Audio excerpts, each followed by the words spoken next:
Северна Македонија не размислува за можноста за испраќање војници во потенцијална европска мисија во Украина која би била дел од напорите за одржлив мир.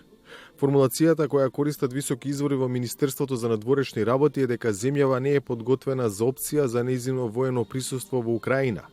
Ваквото позиционирање на официјално Скопје доаѓа во период на силна дипломатска мобилизација кај клучните европски сојузници за поголем ангажман во Украина и сериозното разгледување на опцијата за испраќање трупи по можното мировно решение како своевидна гаранција дека Русија нема повторно да нападне. Намерата на владата според истите дипломатски извори е земјава во овој турбулентен период на искричења меѓу Вашингтон и европските престолнини и непознатиот терен по кој оди трансатлантското партнерство е да се фокусира на регионалната стабилност и како членка на НАТО да се насочи на безбедносно зајакнување на источното и јужното крило на алијансата. Истовремено, Северна Македонија, која досега по глава на жител беше еден од најголемите донатори на воена помош на Украина, како да ја паузира тамошната помош. Дали ќе има нови пакети на асистенција, допрва ќе се решава во координација меѓу шефицата на државата, владата и надлежните министерства, велат изворите на Гласот на Америка од МНР. Нивните анализи се дека ваквото позиционирање, кое несомнено е дополнително приближување кон новата американска администрација, не е на штета на односите со Европската унија, чие членство е стратешка цел на земјата. Ставот е дека при неодамнешното гласање во Обединетите нации, воздржано за Европската резолуција за Украина, се обстојала на принципиелната надворешна политика која се темели и на членството во НАТО, и на усогласеноста со надворешната и безбедносна политика на Унијата, но и на стратешкото партнерство со САД.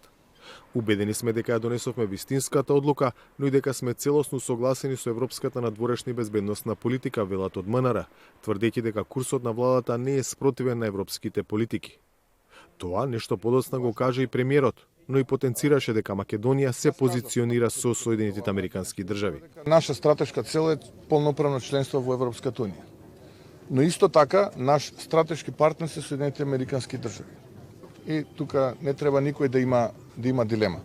Најголемиот дел од европските лидери ќе бараат средба со претседателот Трамп и ќе бараат начин како да се стави крај на овој, би рекол, конфликт предизвикан од руската агресија во Украина.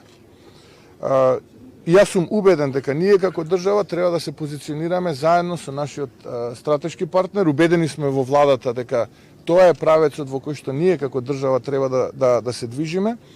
И во име на тоа беше и нашата поддршка како влада на резолуцијата која беше поднесена од страна на Соединетите Американски држави како резултат на 3-годишнината од почетокот на руската агресија во Украина во рамките на Обединетите нации.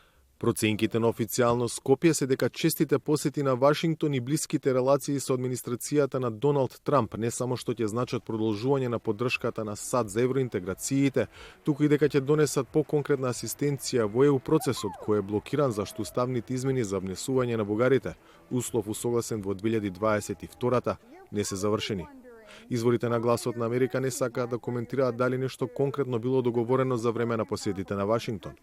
Во однос на Бугарија, останува ставот на македонската влада дека таа сака диалог и отворена за разговор, но и да има, како што се брифира, поголема предвидливост и гаранција дека и по евентуални уставни измени ќе нема нови билатерални прашања. Затоа, според дипломатите, решението на ќорсокакот се бара низ уставни измени со одложено дејство.